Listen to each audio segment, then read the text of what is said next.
Hey y'all, welcome back to Right at the Wire. I'm Alex. Today we're going to be taking a look at the Rebel Stakes. It's a Grade 2 Derby prep for 3-year-olds at Oaklawn this Saturday. It's got a full field of 11. So let's take a look and see if we can find some value and take this one down. The Rebel Stakes is a Grade 2 run at a mile and a 16th at Oaklawn for 3-year-olds. If we take a look at the configuration of the track, it's pretty straightforward. They've got plenty of time running to the first turn, so I don't see any built-in challenges with this one. Oaklawn tends to be a pretty fair track. It favors horses, I think, that run stalking just off the pace. However, a good horse can definitely, in the right scenario, win on the front end. And you can also get a closer to come home as well. It depends on how the race is run. So it's a pretty fair track. So we want to keep that in mind as we're looking at the contenders here.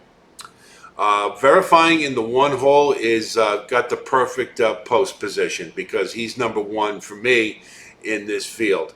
I think he has demonstrated by his last race that he's a serious Derby contender. He got a career buyer in his last race, and look who he beat. He beat Gun Pilot and Two Eagles River, both of whom came back to win their next start, which validates what was a really nice performance. He kicked clear of those, and neither one really had much of a chance against him. So I think all systems are go for Verifying. He's by Cox, he's got his lead rider, Giroux, on him. They're winning everything in sight. So he's an absolute win candidate to me. And, you know, if you're like me and you play the horizontal wagers, or the vertical wagers, then this might very well be a single in the pick five or some of the other races, because I think this one really towers over this field. Powerful is in the 2-hole, and he's kind of an odd choice to me. Steve Asmussen has 3 in this race, and he's only had one effort around 2 turns. It was the Breeders' Futurity, you know, that great race with Forte and Loggins, and he didn't do a lick of running. Not a bit. From the get-go, he was out of this race. Came back in the Ed Brown and won in a pretty good field, and he had to work a little bit to do it. But he's just kind of a weird choice. I thought the last time I saw this horse that, you know, he would be a sprinter miler type for Asmussen later in the year. Can't really figure out why he's in this race, except Cortland Farms is maybe asking, let's see what he's got around 2 turns, and just to prove once and for all that he's not a Derby horse. I don't know. His pedigree says that 2 turns isn't outside of the realm of possibility for him.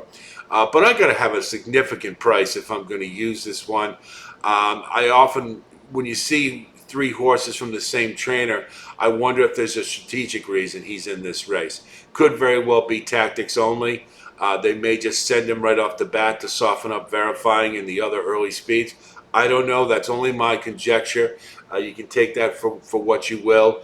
But he's probably going to be a toss unless I get a really decent price on him, and then it would only be for 3rd or 4th at best. Red Route 1 we saw in the Southwest Stakes. We know what he does. He's going to come from behind, and he needs pace to run to. If you look at his running lines, you'll see the last in the Jockey Club and the Street Sense, the pace was slowed down, and he really didn't factor in the race. When you saw the pace was quick in the Southwest Stakes, nobody was going to beat Arabian Night that day, but he did close very solidly, pretty furiously from way back to get up for 2nd. So this one's pace dependent. I'm not sure he's going to get that here. That may be the reason Powerful is in this race. I don't know. But he definitely is pace dependent. When you have that type of situation, particularly when you have horses like Verifying in a race like this, I still can't see him doing more than be underneath. Maybe you could get a really good 2nd at a decent price like you got in the Southwest. I got to have value on him to be sure. He'd be used on the bottom of your try and your super, and maybe an exacta with him, and I think that's the ceiling for this one. Gun Pilot is a pretty good horse.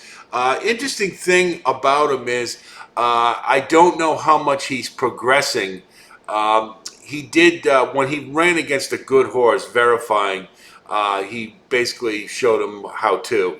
I mean, he was a distant second. It really wasn't much of a challenge he put up at all. He did come back to win his next race, so there's some quality here to be sure. So did Two Eagles River, so that was a good key race he came out of. Interesting note though is a lot of times, particularly when you have the better 3-year-olds, after a race, they give them a couple of weeks to cool down, if you will, before they start formal workouts again. This one, they haven't done that. Now, I don't know if it means this horse has a lot of natural energy and needs to work, or they're moving him along. But this one it looks to me like they're kind of rushing this one a little bit. Maybe that the owners have Derby fever. I don't know. But it's a little uncomfortable for me to see that. And I don't really think this one is a win candidate. I think he's a cut below the better horses in this race. And I think you're going to get a really short price because he's kind of a wise guy horse. Not going to be on my win tickets for sure. Maybe a third or a fourth. If it appears that the pace becomes really slow, this one could stick around. But I don't think he's a win candidate. Giant Mischief, I'll be honest, I have been waiting to see this horse for quite some time. I was really excited about this one after the Springboard Mile. Any of you saw that? He lunged at the start. He basically spotted the field about 5 lengths and then really had to completely alter his running style to just have a sustained rally all the way to get second. And it was a really solid effort. I've really been looking forward to seeing him this year. Now, the thing is, we always have to wonder, is he going to carry that form forward into 3 years old? We don't know. I think it's a pretty good bet given the connections that this one is probably a good bet to contend here. He's training pretty well. I think his pedigree says to me that I think 2 turns isn't going to be an issue as they move forward. The only thing I question a little bit is, we get to this juncture of the 3-year-old season. Now you start looking at who raced against who. And you look at those races and you see, well, this one beat that one. So, and it gives you a good gauge of what kind of talent you're dealing with. Now, if you look at Giant Mischief's second race, he ran against Arabian Lion and he beat him, and he had to work a little bit to do it. Now, Arabian Lion really hasn't been moving forward at all, as witnessed by the Bob Lewis, and I think he's certainly off the Derby trail. So, Echo again really hasn't turned out to be much, and I believe he was the favorite in the Springboard Mile. So you'll wonder a little bit about that. And I think this is really going to tell us that this is sort of a make or break. Giant Mischief's either a Derby contender or he's not in this race. I am going to use him. I think he is a potential win candidate, given his performance at 2.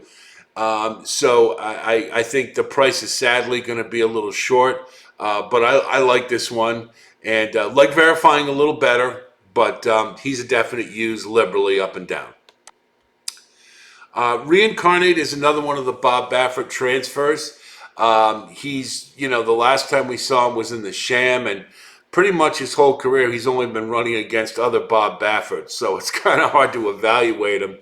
That last race, there were only 5 horses in it, and, he didn't do anything wrong. He got to the lead, and he did get a pretty good challenge from Newgate, who was looking to be a fairly good Derby contender, but he's now off the trail. And he held on, and Reincarnate was able to win the race. He spotted a career high buyer. He's been getting better with every race. The big thing with this one is he's a stayer. Stamina is his thing. Bob Baffert was heard to say this is his Belmont horse. So that's the big thing with this one. And to that end, I think if you notice, they have been putting him on the front end I don't know that he has a big kick or turn of foot, so they just want to get him on the lead and let him hang on all the way through. Could he do that in this race? It's possible. If he can get a reasonable pace without too much of a challenge and nobody comes out to get him, yeah, he could definitely wire this field. I think you're going to get halfway decent value on him. I think he's a liberal use up and down. Again, I do like Verifying better, but I think this one is a win candidate, and I would use him on all my tickets. Confidence Game is, I think he's another one. The rubber's kind of hit the road for this one, and I think he's gone as far as he's going to go. The last couple races weren't bad. That optional claimer at Churchill, he held on when most people didn't expect that he would do that. Showed some heart, which was nice to see. But that Lecomte, yes, he finished third, but he was no contender against Two Phils or Instant Coffee. Those two blew right by the field and left him in the dust. So to me, this one is a toss. I don't see this one re-rallying to be a contender, particularly with Giant Mischief and Verifying in this race. And his running style, it really isn't going to work with others who like to do the same thing. So to me, he's a toss. Talladega is kind of interesting. Rodolphe Brissett's a really nice trainer, and Flavien Prat is his jockey here, and you can see he's only had 6 races, but he's won 4 of them, finished third in one of the others. So he's something's in the water with Flavien Prat at Oaklawn. He's red hot. However, that aside, if you look at this horse, he just broke his maiden, and now you're asking him to go into graded stakes company against some of the better 3-year-olds, the more touted ones. He's been improving with every start, that's to be sure. However, Gun Pilot handled him pretty well 3 back. And then he went, Shopper's Revenge is another pretty good 3-year-old, and he couldn't handle him either. This one, I think, again, this is Windstar Farm saying, let's see what he's got. Let's see how he does. And I can't see him really factoring in this race. So I'm going to throw him out.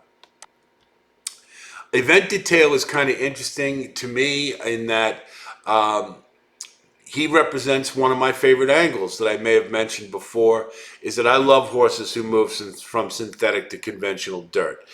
They tend to pop. It's like the handcuffs have been taken off, and this one may be no exception. Now, I'm not saying that he's necessarily going to win the race, but I think you're definitely going to see an improved effort. He's coming off his career high buyer on synthetic. Won his last race pretty handily. Didn't really beat a whole lot, I'll be honest. But I like the progression that he's making. He seems to be coming into this race in good form. Paulo Lobo spots his horses very well. He's a good trainer, and Gerardo Corrales is a good jockey. So there's good connections here. And OXO Equine, they're a tried and true outfit, and they have a lot of good horses in their barn. So there's good connections here. There's a lot of things to like. I think you're going to get a nice price, to be sure. So I would use this one for value, and I would use them underneath, and maybe even throw in an exacta with the right scenario. He could very well steal a second, but third or fourth is likely the best ceiling. But I think you want to use this one for value, to be sure. Bourbon Bash to me is your kind of garden variety D. Wayne Lucas 3-year-old. You can see he loves to run them a lot. But this one really hasn't demonstrated his class with the better 3-year-olds. I think this one has quality. You see turn of foot in every race that he runs in, and he makes a nice move, and you think this is the time he's going to do it, and he just doesn't sustain it. He just seems to always flatten out. I think his buyers are pretty much plateaued, and I don't really like him in this spot at all. I think you're likely going to see him make a move at the top of the turn, but he's likely to peter out like he normally does. If I was going to use him for the third or fourth on the bottom, I would absolutely have to have a price. And being trained by D. Wayne Lucas may not make that possible. A lot of times, the name alone will shave points off the odds. So demand value if you're going to use this one, but he's likely a toss for me. Frosted Departure, we saw in the Southwest Stakes, outran his pedigree, in my opinion. Finished a pretty good third, hung on all the way around the track in the slop. Certainly wasn't going to beat Arabian Night that day. Nobody was. But at 46-1 to finish third, he did a pretty good job. I really hadn't given him much of a chance in that race. He seems to be, I don't know how much he's taken a step forward. He seems to be kind of locked into that 80s buyer plateau. So I don't know that you're going to see much better out of this one. However, given that last performance, it won't surprise me if you get this one on the bottom of the try or the super. But I don't see him as a valid win candidate. And if you're going to use him, of course, you've got to demand some value. So that's the way I see the Rebel Stakes. Now let's take a look at the top five, and we'll talk strategy a little bit. Okay, my top five for the Rebel Stakes are: number one, Verifying. I think he is a really solid win candidate here, and based upon his last race, he looks like he's ready to move forward with a big number, and I think he's definitely a solid win candidate, and he's on top for me. Giant Mischief, not quite as sure about since he hasn't run at 3. However, his 2-year-old form definitely demonstrated some quality. And if he comes out, moves forward in this one, he definitely should be a factor and could he very well steal it if under the right scenario. Reincarnate is number 3. He will likely try to wire this field. He definitely has the stamina to do so.